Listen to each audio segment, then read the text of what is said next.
As the recipient of the Professional Aerial Photographer Association's Lifetime Achievement Award, Jim Wark has captured more diverse and beautiful landscapes of North America's wilderness than almost any photographer in the field.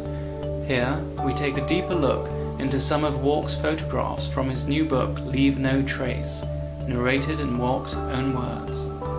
The date was January 1990, and I had flown 500 miles to photograph Monument Valley, Utah, in what I had expected to be an early morning ground fog. The conditions exceeded my highest expectations and produced what is still, 22 years later, many of my best images. It was my first attempt at professional aerial photography. The formation is known as the bear and the rabbit. I probably have more images of Utah's Canyonlands National Park than any one geographic region, and this is one of my favorites. Here, a late summer thunderstorm has produced what is known in Canyonlands country as a slick rock pour-off, an ephemeral waterfall which suddenly appears and is gone just as suddenly. This remote area of southeastern Utah is known as the Monument Uplift. The view looks north to Comb Ridge and the Abajo Mountains. It is an unpopulated area of incredible geology, beauty, and ancient mystery that lacks any protected status other than BLM. Factory Butte stands starkly alone in the San Rafael Desert as one of Utah's unique large landforms. It is also a well-known climbing destination. For me, it is a photography magnet. The magnificence of Yellowstone Park's grand prismatic spring is beyond description. The center of the pool is too hot for life, but the colors at the edge are from different forms of living bacteria. If it were man-made, it would be a super fun sight.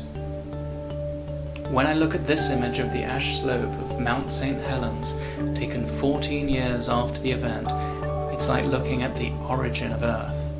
I see a small stream and waterfall at work, reshaping a barren landscape of colored rock.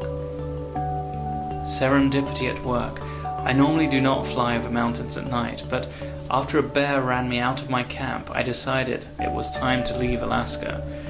This scene came near summer Arctic midnight over the Cassiar Mountains of Yukon Territory, between Skagway and Whitehorse.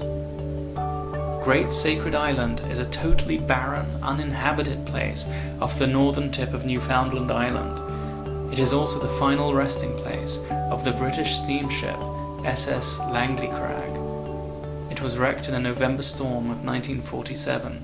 2 seamen drowned. Sometimes man's work becomes a part of nature. The flooding of Utah's Glen Canyon was an environmental catastrophe for some.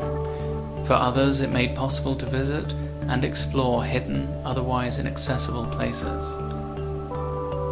Only a high aerial view of the Mississippi River Delta can give one an appreciation of the geography and man's effect on the delta's environment.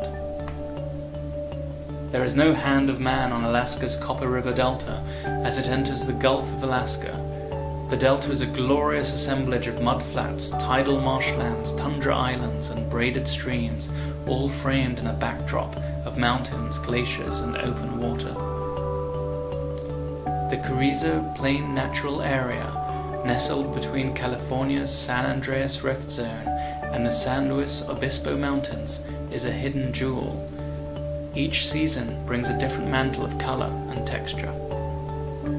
Nature on the rebound.